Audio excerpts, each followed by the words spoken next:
É incrível quando você está determinado numa decisão, você fez uma escolha, claro, que contraria toda a gente, e como as pessoas querem influenciar você a desistir da sua ideia, né? Isso acontece quando nós decidimos entregar nossa vida a Jesus e abandonamos o mundo, né? Nós passamos a ser inimigos do mundo. E o mundo passa então a nos criticar, querendo nos fazer desistir da ideia de termos nos entregado para Deus e tentando nos convencer que a nossa ideia é errada, é frustrada. Bom, Neemias está enfrentando suas lutas e hoje nós vamos dar continuidade a partir do capítulo 3. Vamos pedir a Deus a direção? Meu Pai, fale conosco e nos dá força. Se há alguém que está enfrentando essa luta, a oposição do mundo contra ela, que ela venha prevalecer e vencer. Em nome do Senhor Jesus eu peço isso a Ti. Amém. Agora eu quero fazer um pedido, que você dê o seu gosto ao vídeo, partilhe, se inscreva no canal se ainda não fez, para que você possa receber os vídeos constantemente. Nós vamos terminar o Velho Testamento agora, vamos iniciar o Novo Testamento e eu quero convidar você a ler o Novo Testamento em ordem cronológica também. Não tem sido muito bom essa leitura do Velho Testamento em ordem cronológica? Para mim, a primeira vez eu tenho amado, porque o entendimento que nos é dado dessa forma nos faz ver a Bíblia de uma outra perspectiva. Bom, espero que você também tenha gostado. Partilhe então com alguém, ponha nos comentários sempre o seu testemunho, o que você quer acrescentar e falar, tá bom? O bispo começa com um comentário que diz assim: todos se tornaram um. A reconstrução inicia com a descrição dos nomes dos envolvidos, além do sumo sacerdote Eliasebe, que restaurou a porta das ovelhas e os muros próximo ao templo. Muitos outros, com diversos ofícios, se dedicaram à reforma. Entre estes, sacerdotes, levitas, comerciantes e até mulheres, com as filhas de Salom, com exceção dos nobres, que não trabalharam de bom grado. Os demais estavam à disposição do Altíssimo, sem se considerarem mais ou menos importantes que os outros. Era uma só fé, um só objetivo. Esse é o pensamento dos verdadeiros servos que fazem parte do corpo do Senhor Jesus, isto é, a sua igreja. Então, começa assim: levantou-se Eliasibe, o sumo sacerdote, com seus filhos, os sacerdotes, e reedificaram a porta das ovelhas, a qual consagraram, e levantaram as suas portas, e até a torre de Meá consagraram, e até a torre de Ananel. O comentário: a porta das ovelhas foi a primeira e única porta consagrada, ou seja, dedicada ao Senhor. Por meio dela passavam os animais destinados ao sacrifício. Hoje ela é representada pelo Senhor Jesus, único acesso à presença do Altíssimo. Ele foi o Cordeiro, sem defeito, que morreu por expiação dos nossos pecados. Todos aqueles que nele creem recebem o seu perdão e a salvação. E é por ele que estamos aqui lendo, meditando, falando, estudando a palavra de Deus. É por ele que eu tenho o prazer de gravar, editar os vídeos, colocar para que você assista, partilhe e outras pessoas, que esse é o nosso objetivo, possam ter o conhecimento desse Deus vivo. Eu não estou aqui transmitindo religião e nem estou aqui convidando você para você estar na minha igreja especificamente, mas eu oriento você a procurar uma igreja que fale da palavra de Deus, que fale da verdade, que você invista isso na sua vida. No 2, e junto a ele edificaram os homens de Jericó, também ao seu lado edificou Zacur, filho de Inri, e a porta do peixe edificaram os filhos de Asená, a qual emadeiraram e levantaram as suas portas com as suas fechaduras e os seus ferrolhos, e ao seu lado reparou Meremote, filho de Urias, filho de Cós, e ao seu lado reparou Mesulão, filho de Berequias, o filho de Mesabel, e ao seu lado reparou Zadok, filho de Baana, e ao seu lado repararam os tecoitas, porém os seus nobres não submeteram a cerviz ao serviço do seu senhor. Quer dizer, eles não se achavam, não era serviço digno para eles, né? Infelizmente, aqueles que possuem o dinheiro e colocam suas dependências neles, né? Eles pensam que não precisa de nada e nem ninguém. 6. E a porta velha repararam na Joiada, filho de Passeia, Mesulão, filho de Besodias. Estes a emadeiraram e levantaram as suas portas com as suas fechaduras e os seus ferrolhos. E ao seu lado repararam Melatias, o Gebeonita, Jadom, Meronodita, homens de Gibeon e Mispa, que pertenciam ao domínio do governador da além do rio. Ao seu lado reparou Uziel, filho de Araías, um dos ourives, e ao seu lado reparou Ananias, filho de um dos boticários, e fortificaram Jerusalém até o muro largo. E ao seu lado reparou Refaíns, filho de Ur, líder da metade de Jerusalém. O comentário: ao seu lado. Vários relatos são descritos para registrar que a obra foi feita por meio de pessoas que interagiam umas com as outras. Embora elas fossem diferentes, aceitaram se unir em torno de um mesmo propósito: reconstruir os muros de Jerusalém. Vemos que o Senhor Jesus também agiu assim ao unir no discipulado 12 homens de personalidade, temperamento, formação pessoal e profissional distintas. O Senhor Jesus segue aplicando esse princípio à sua igreja, ao ligar servos tão distintos entre si para trabalhar em favor dos propósitos divinos. E Deus quer que nós venhamos vestir a camisa, para ganhar outras almas, levar a sua palavra. Quando a pessoa realmente nasceu de Deus, ela tem essa missão, É como se fosse instalado dentro dela essa missão de querer pronunciar, falar a palavra de Deus aos demais. 10. E ao seu lado reparou Gedaías, filho de Aramuf, e defronte de sua casa e ao seu lado reparou Atus, filho de Asabneias. A outra porção reparou Malquias, filho de Arim, e Razub, filho de Paate, Moabe, como também a torre dos fornos. E ao seu lado reparou Salum, filho de Aloés, líder da outra meia parte de Jerusalém, ele e suas filhas. A porta do vale reparou Anum e os moradores de Zenoa. Estes a edificaram e lhe levantaram as portas com as suas fechaduras e os seus ferrolhos, como também 1000 côvados do muro até a porta do monturo. E a porta do monturo reparou Malquias, filho de Recabe, líder do distrito de Bet-Acarém. Este a edificou e lhe levantou as portas com as suas fechaduras e os seus ferrolhos. E a porta da fonte reparou a Salum, filho de Col-Ozer, líder do distrito de Mispa. Este a edificou e a cobriu, e lhe levantou as portas com as suas fechaduras e os seus ferrolhos, como também o muro do tanque de Macelá, ao pé do jardim do rei, e até os degraus que descem da cidade de Davi.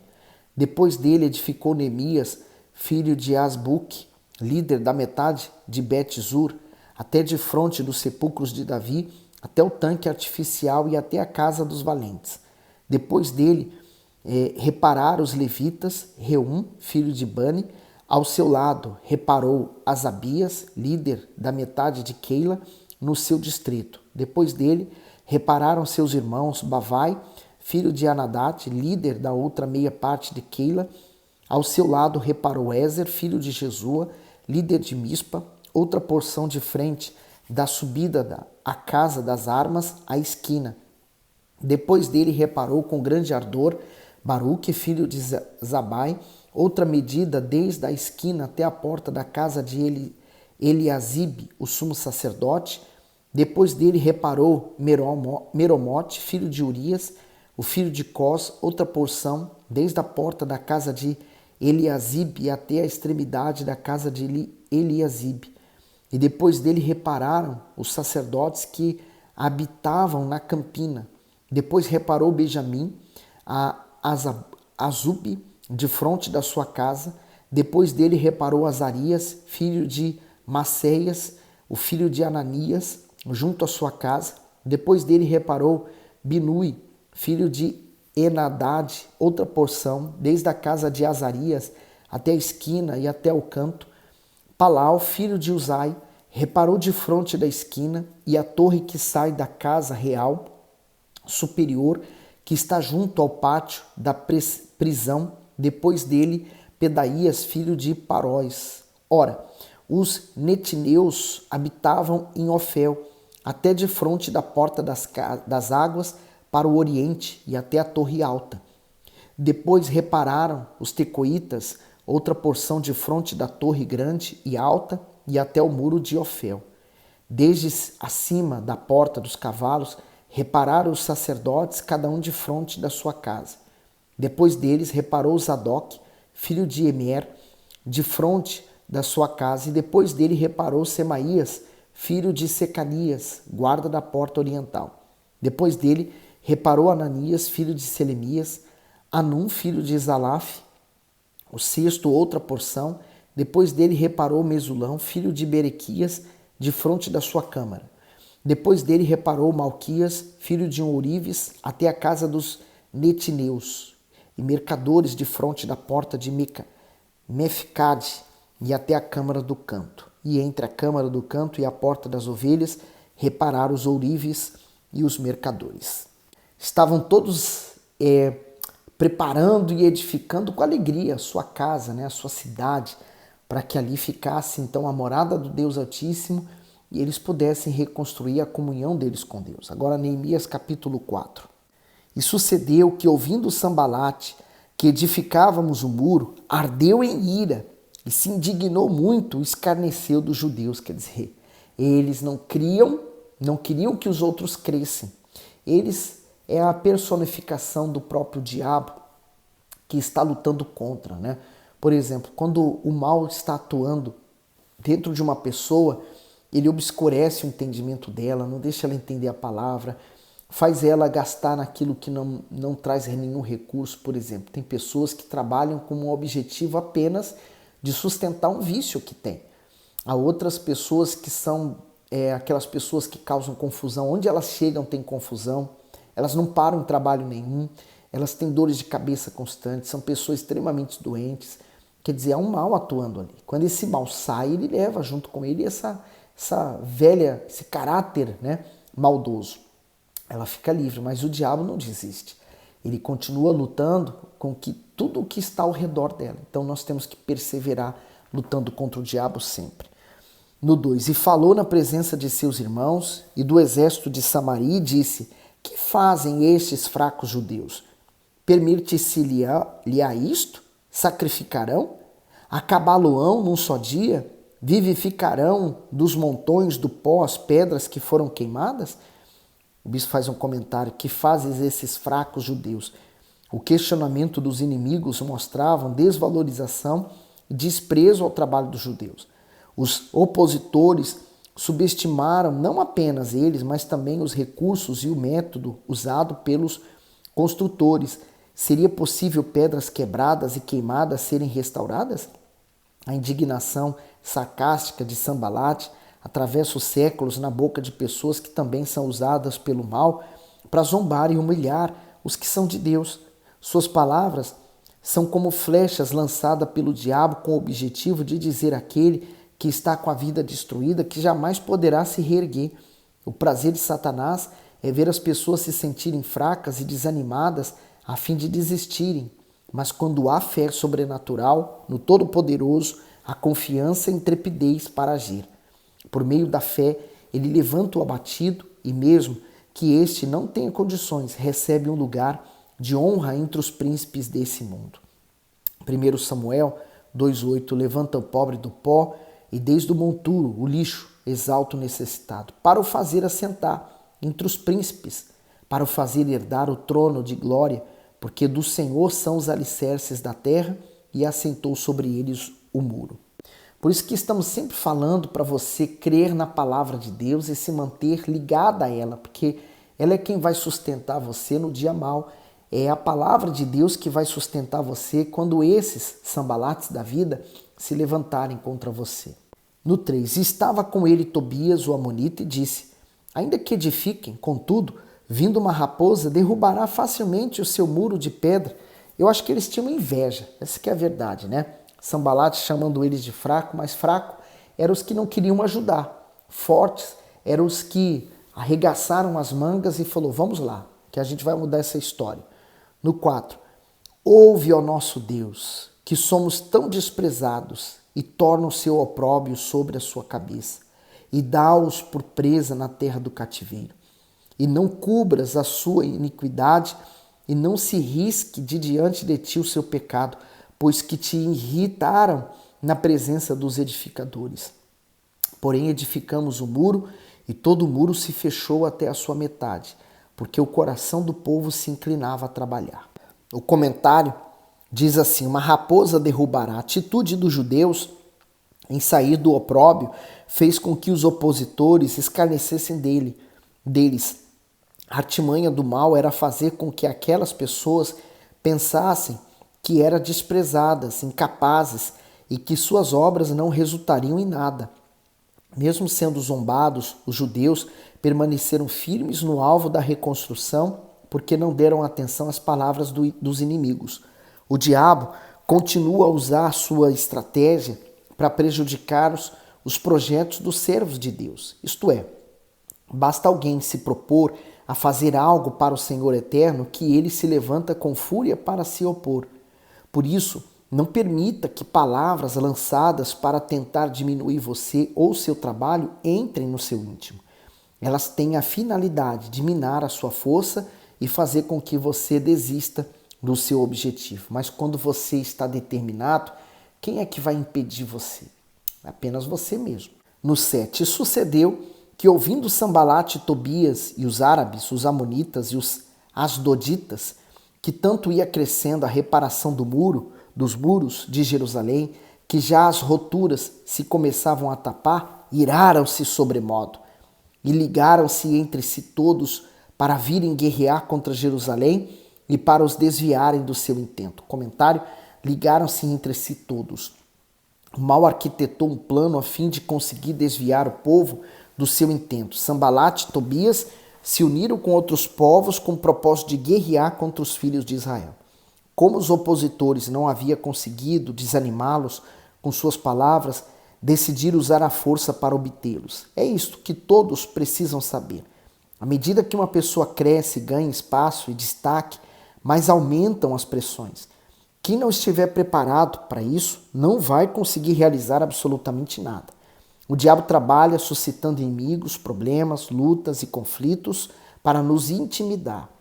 Porém, tudo o que ele faz é com o objetivo principal de impedir as pessoas de conquistarem a salvação. Por isso, não se renda às pressões, aos obstáculos, principalmente vindo da própria família.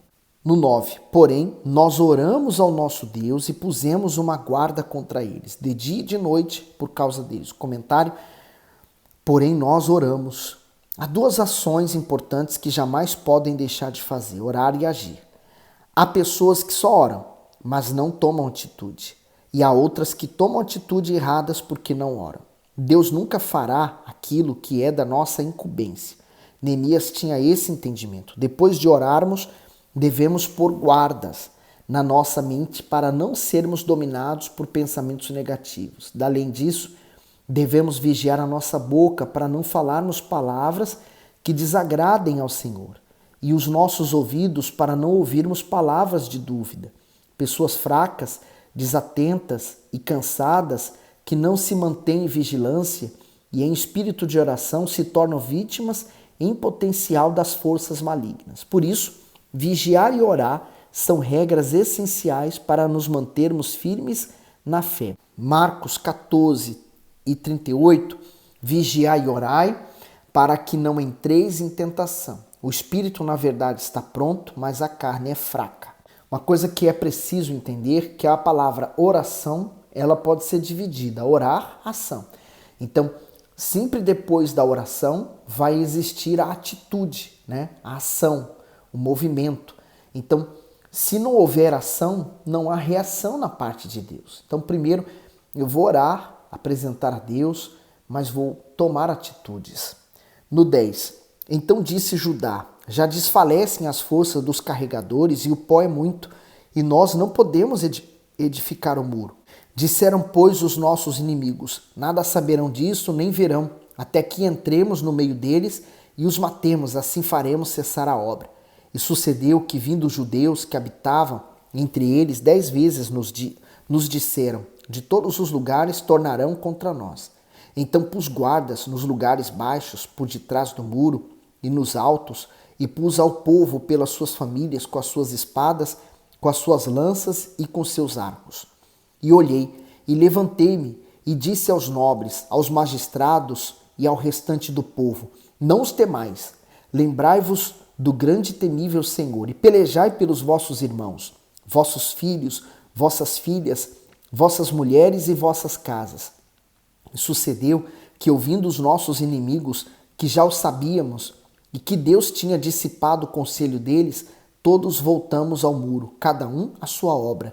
E sucedeu que desde aquele dia metade dos meus servos trabalhavam na obra e metade deles tinha as lanças, os escudos, os arcos e as couraças, e os líderes estavam por detrás de toda a casa de Judá. Os que edificavam o muro, os que traziam as cargas e os que carregavam, cada um com uma das mãos fazia a obra e na outra tinha as armas. O comentário: desfaleceram as forças. Os carregadores se sentiam fisicamente fracos e isso era uma grande oportunidade para os inimigos se infiltrarem e os matarem. Os opositores souberam dessa fraqueza porque haviam informantes judeus aliados a todos. Diante do perigo, Neemias forneceu armas ao seu grupo. Assim, os voluntários trabalhavam como pedreiros e vigiavam, como soldados ao mesmo tempo.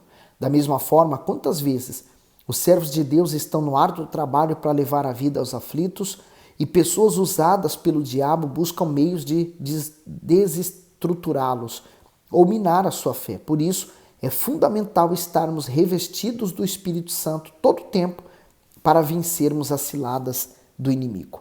E é verdade.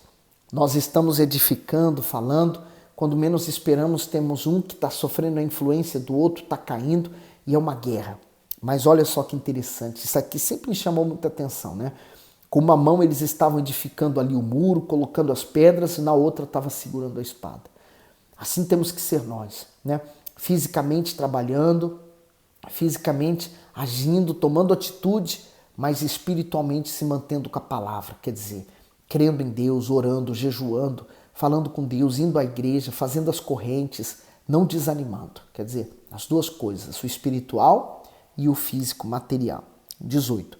E os edificadores, cada um trazia a sua espada cingida ao lombo e edificavam. E o que tocava a trombeta estava junto comigo. E disse eu aos nobres, aos magistrados e ao restante do povo: grande e extensa é a obra, e nós estamos apartados do muro, longe uns dos outros. No lugar onde ouvirdes o som da trombeta, ali vos ajuntareis conosco. O nosso Deus pelejará por nós. Aí já era, né? Se Deus está lutando por nós, eles podem querer fazer o que quiser que não vão conseguir, os inimigos. 21. Assim, trabalhávamos na obra e metade deles tinha as lanças desde a subida da alva até o sair das estrelas. Também naquele mesmo tempo disse ao povo: cada um com seu servo, fique em Jerusalém, para que à noite nos sirvam de guarda e de dia na obra. E nem eu, nem meus irmãos, nem meus servos, nem os homens da guarda que me seguiam, largávamos as nossas vestes. Cada um tinha suas armas e água.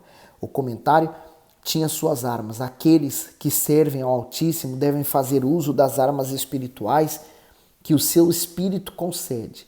Vivemos em uma guerra espiritual contínua. Por isso, se não estivermos munidos de armadura de Deus, não será possível nos manter firmes diante das ciladas do diabo. O texto sagrado diz que nossos lombos, nossos pés e nossa mente precisam de proteção. Todos os itens da armadura são importantes, mas podemos destacar o capacete da salvação. Afinal, em um conflito, o soldado deve priorizar a proteção da sua cabeça, pois é ela que comanda todo o corpo. Isso significa que o cristão deve ter como prioridade se revestir da salvação, a fim de que possa vencer neste mundo.